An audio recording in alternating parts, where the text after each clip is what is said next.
30편.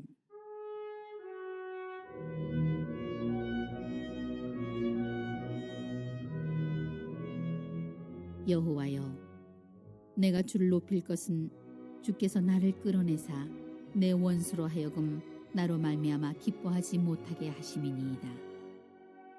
여호와 내 하나님이여, 내가 주께 부르짖음에 나를 고치셨나이다. 여호와여, 주께서 내 영혼을 수올에서 끌어내어 나를 살리사 무덤으로 내려가지 아니하게 하셨나이다. 주의 성도들아, 여호와를 찬송하며 그의 거룩함을 기억하며 감사하라. 그의 노염은 잠깐이요 그의 은총은 평생이로다. 저녁에는 울음이 깃들일지라도 아침에는 기쁨이 오리로다. 내가 형통할 때에 말하기를 영원히 흔들리지 아니하리라 하였도다. 여호와여, 주의 은혜로 나를 산같이 굳게 세우셨더니 주의 얼굴을 가리심에 내가 근심하였나이다.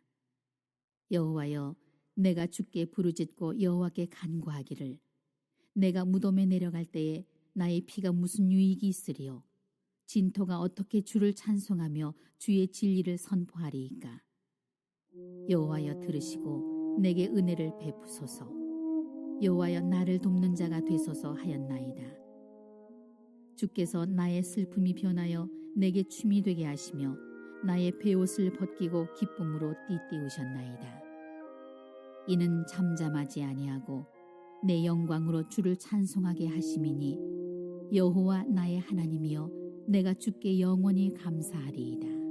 자, 오늘 읽으신 시편 30편도 역시 다윗이 지은 시편입니다. 근데 30편 표제에 보시면은 다윗의 시, 곧 성전 낙성가 이렇게 되어 있죠.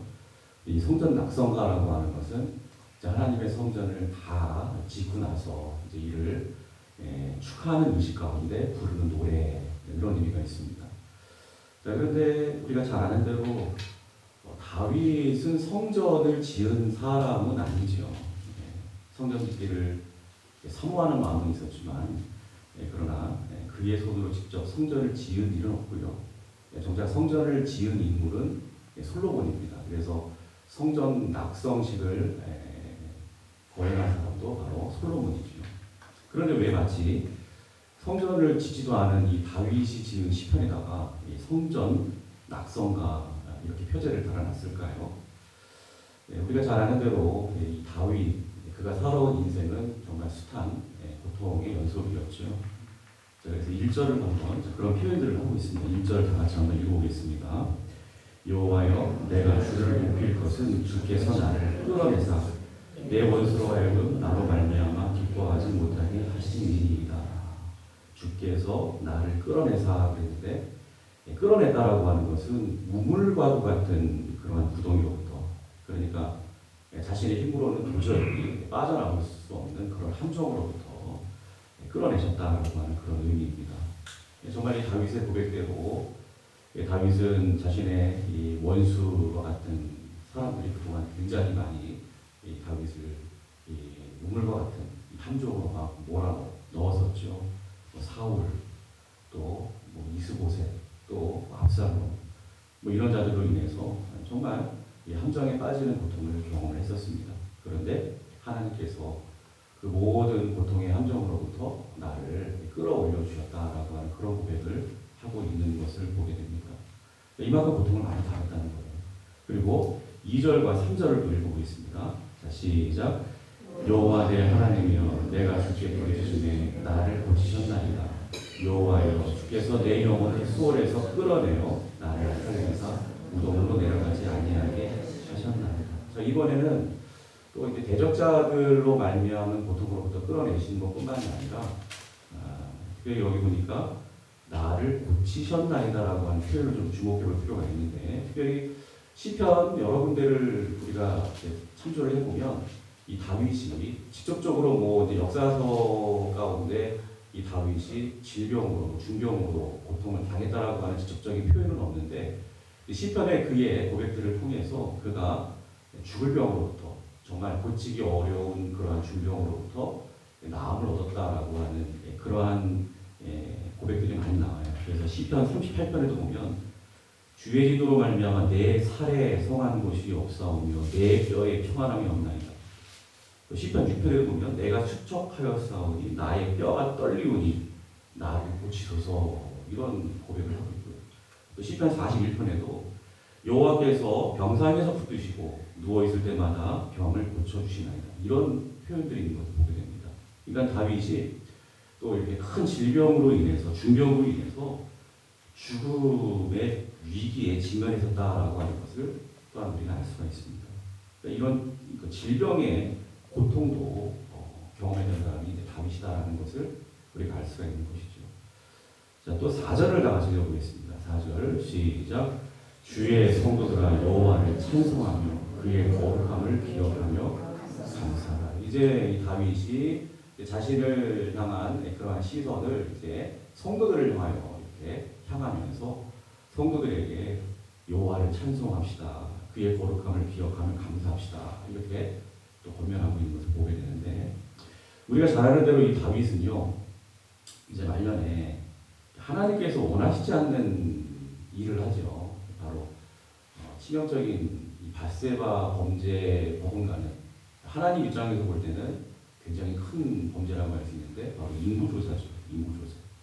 인구조사를 하는 바람에 하나님이 분노를 하세요. 그래서 온 이스라엘 전역에 무서운 질병을 이렇게 내리시는 것을 보게 됩니다. 수많은 백성들이 다윗의 이 한 사람의 이 잘못된 판단, 이 죄악으로 말미암아 전염병으로 막 죽어나가는 것을 이 왕의 입장에서 바라볼 때에, 이 왕이 뭐하는 사람들이니까 백성들을 잘 돌보고 섬겨야 되는 그러한 사람 아닙니까? 근데 섬겨야 할 본인 때문에 백성들이 막 전염병으로 고통을 당하고 죽어나가는 거예요. 그 모습을 바라보는 다윗의 마음이 얼마나 심란하고 얼마나 고통스러웠을까요? 그래서 다윗은 급기야 오르난의 타작마당이라는 곳으로 나아갑니다. 그래서 하나님께 제단을 쌓으며 막 주님 하나님께 철저하게 그렇게 회개를 하게 되죠. 근데 감사하게도 그 다윗의 그 부르짖음에 그 간절한 회개를 하나님께서 다 들어주십니다. 그래서 하늘에서 불을 내리시죠. 그리고 마침내 질병으로 인한 무서운 재앙이 딱 멈추게 되는 이런 은혜를 입게 됩니다. 이때 다윗은 그 회개의 제단 오르난의 그 타작 마당을 향해서 뭐라고 얘기를 하냐면 이렇게 얘기를 해요. 역대상 22장 1절에 보면 다윗이 이르되 이는 여호와 하나님의 성전이요 이는 이스라엘의 번제단이라 하였더라.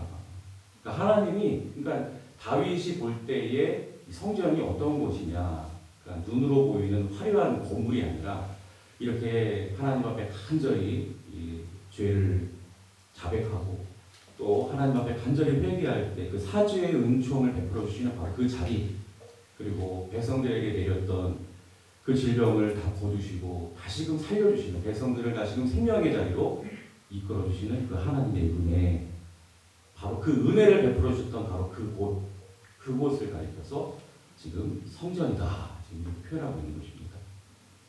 그래서 이 모든 하나님의 은혜에 너무나도 감사해서 이 4절의 고백처럼 모든 백성들과 함께 막 그들에게 권면하면서 여호와를 우리가 찬양해야 된다, 그의 거룩함을 기억하며 감사해야 됩니다 하면서 마치 성전을 완공한 것처럼 낙성단을 이렇게 부르듯이 이렇게 하나님을 찬양하는 그 시편이 바로 오늘 우리가 읽으신 30편인 것입니다. 그래서 이 다윗의 이 성전 낙성단, 비록 성전을 짓지 않았지만 다윗의 입장에서 지금 이 성전 낙성단을 부르고 있는데, 자, 이 낙성단을 통해서 이 새벽에 우리가 깨닫게 되는 귀한 진리가 있어요. 자, 먼저 6절과 7절을 다 같이 공독해 보겠습니다. 자, 시작. 내가 형통할 때에 말하기를 영원히 흔들리지 아니하리라 하였도다. 여호와 주의 은혜로 내가 산같이 깊게 세우셨더니 주의 얼굴을 가시매 내가 안심하리라. 자, 이 무슨 고백이죠? 여러분, 그 다윗이 이제 그 왕이 되고 나서 다윗은 정말 하나님의 은혜를 많이 입은 왕이죠. 하나님이 함께 하셔서 어디를 가든지 적들과의 싸움에서 다 승리를 증진하는 모습을 경험하게 되죠.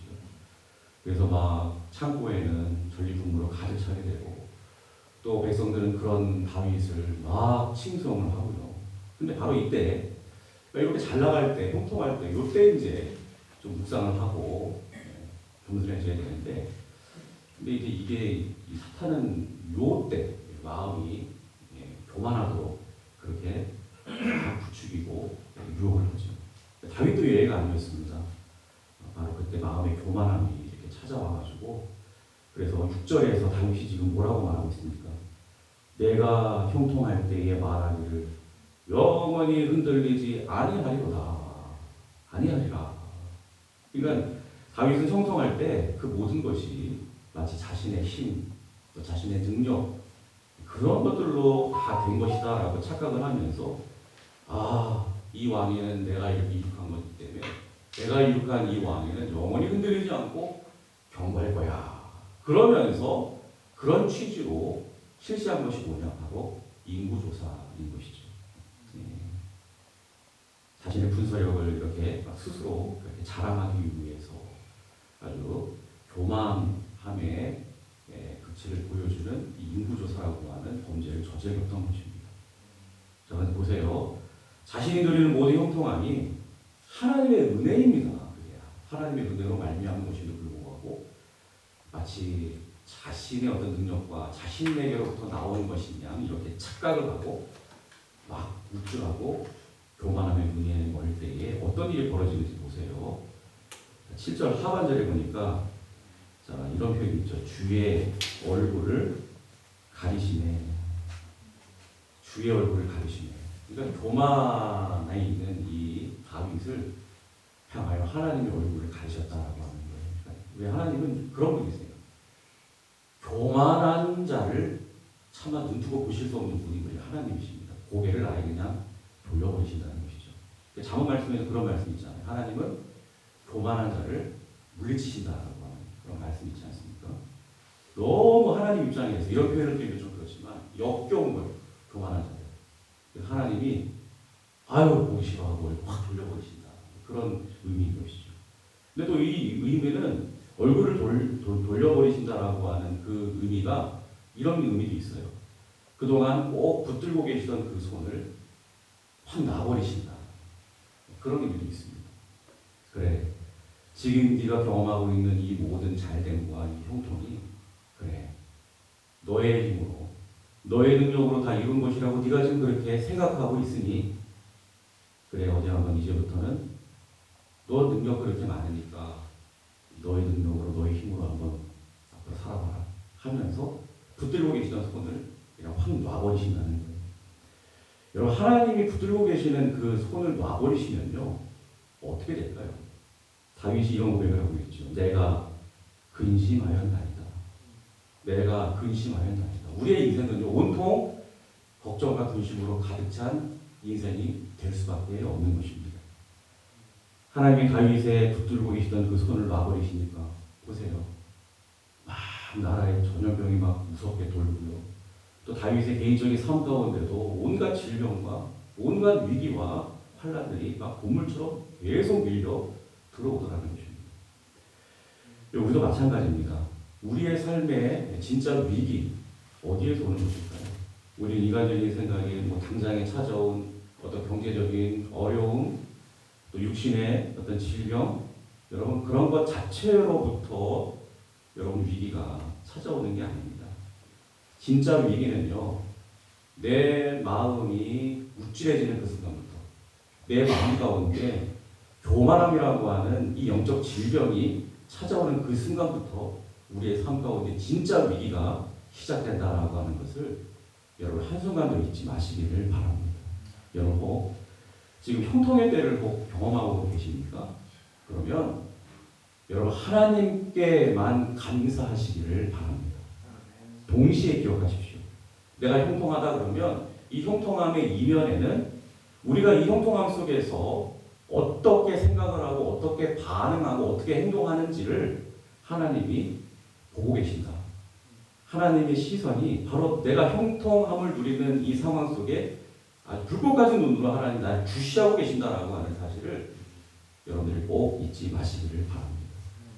형통할수록 잘 될수록 어떠한 상황 속에서도 내가 했다, 내가 잘해서 이렇게 된 거다. 여러분 이러한 생각, 이러한 교만한 마음 다 내려놓으시고 나를 불꽃 같은 눈으로 관찰하시는 그 하나님 앞에서 더더욱 그 하나님을 향해 소리 높여 하나님이 하신 것입니다. 하나님 영광 받아 주옵소서. 지금까지 지내온 것 모든 것이 다 하나님의 은혜입니다. 절절히 고백하며 우리 하나님께만 영광을 올려드리시는 우리 모두가 되시기를 주님의 이름으로 축복합니다. 하나님은 절대로 그러한 하나님의 은혜로 제대로 알고 있는 성도들의 손을 한순간도 놓지 아니하실 줄로 믿습니다. 자, 그리고 오늘 이 다윗의 성전 작성가를 통해서 또 한 가지 깨닫게 되는 것이 있다면, 여러분 이 자신의 힘을 막 자랑하면서 그렇게 우쭐하고 교만했던 다윗에게 이렇게 이제 하나님이 손을 놔버리시고, 그래서 이 다윗이 말할 수 없는 어마어마한 위기와 고통들을 막 경험할 때에 정말 그 고통은 말할 수 없는 그러한 참혹함이었어요. 온 나라에 막 전염병이 돌고 자신이 섬겨야 할, 보호해야 할 백성들이 막 계속 죽어나가고 여기저기서 통곡 소리가 들리고 죽음의 그림자가 온 전역을 덮고, 이럴 때 상황뿐만 아니라 다윗의 마음도 캄캄한 절망과 깜깜한 밤과 같았을 것입니다. 그러나 다윗이 그때 그래도 어떻게 합니까? 오늘 자 여기 우리 말씀 읽어볼까요? 자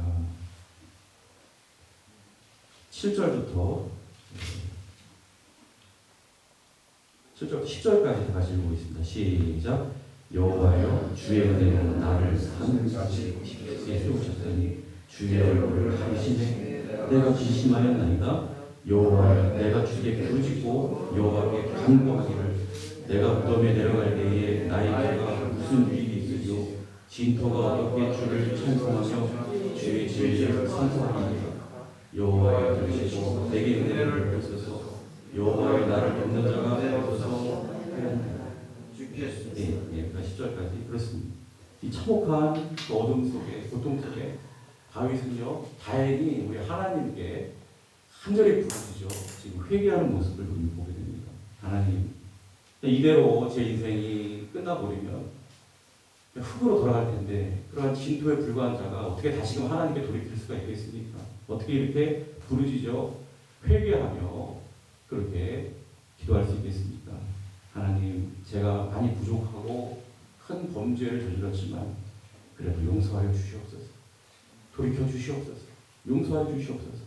진심으로 주님 앞에 회개하고 부르짖어 기도할 때 하나님은 진심 어린 이 다윗의 회개의 간구를 들으시고 여러분 용서해 주시고 그를 다시금 하나님의 마음으로 품어주신 줄로 믿습니다. 이때 이 벅찬 감사와 감격, 이 오르난 타작 마당에서 불로 그렇게 임하시면서 그의 회개를 다 받아주신 그 하나님 앞에서 너무 감사해서 자 5절 자 다같이 한번 이런 고백을 하고 있습니다. 같이 읽겠습니다. 시작. 그의 노염은 잠깐이요 그의 은총은 평생이로다. 저녁에는 울음이 깃들지라도 아침에는 기쁨이 오리로다. 여러분 잊지 마십시오. 이것이 바로 저와 여러분들을 향한 하나님의 진정한 마음이고 진짜 본심인 것입니다. 물론 우리 하나님은요 우리가 죄를 짓고 다윗처럼 막 교만할 때 반드시 징계의 매를 드시는 분이세요. 그래서 그 하나님의 노염의 시간은 5절 말씀처럼 깜깜한 저녁 같아서 너무 아파요. 너무 답답하고 너무 힘들고 그래서 울음이 막 깃들게 되는 시간입니다.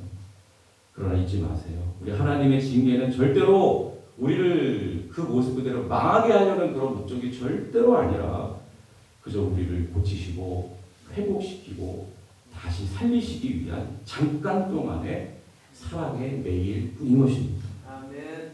이 잠깐 동안의 사랑의 매를 통해서 중요한 것은 뭐냐? 그 시간에 다윗처럼 우리가 전심으로 하나님 앞에 나아가 회개하는 거예요. 울부짖으면서 다시 좀 기회를 주십시오. 하나님. 아멘. 저를 좀 살려주세요. 하나님 도와주세요. 그럴 때 하나님의 은총은 임하게 됩니다. 우리의 평생에 걸쳐서 그렇게 임하게 되는 것입니다. 그래서 찬란한 아침의 기쁨이 반드시 우리에게 찾아오게 되는 것입니다. 그래서 마침내 11절 이런 고백을 하게 하세요. 다 같이 11절 읽겠습니다. 시작. 주께서 나의 슬픔이 변하여 내게 춤이 되게 하시며 나의 베옷을 벗기고 기쁨으로 띠우시니 슬픔이 변하여 춤이 되게 하셨대요. 이 슬픔의 베옷을 벗기고 기쁨의 띠를 띠게 하셨대요. 참 여러분 이 고백이 정말 우리의 고백이 될 수 있기를 주님의 이름으로 축복합니다. 여러분 캄캄한 저녁을 지낼 때 여러분 절대로 절망하고 낙심하지 마십시오. 하나님의 본심은 그 저녁 시간이 다가 아니에요. 그게 진짜가 아닙니다. 마침내 우리로 하여금 이 아침의 기쁨을 반드시 맞이하게 해주실 줄로 믿습니다. 이를 위해 다윗처럼 내 안에 모든 교만을 다 내려놓고 겸손히 엎드려 주님의 은혜를 간절히 구하시기를 바랍니다. 반드시 저녁의 울음 물러가고 기쁨의 아침이 밝아 올 것입니다. 이 귀한 축복을 다 받아들이시기를 주님의 이름으로 축원합니다. 기도하겠습니다.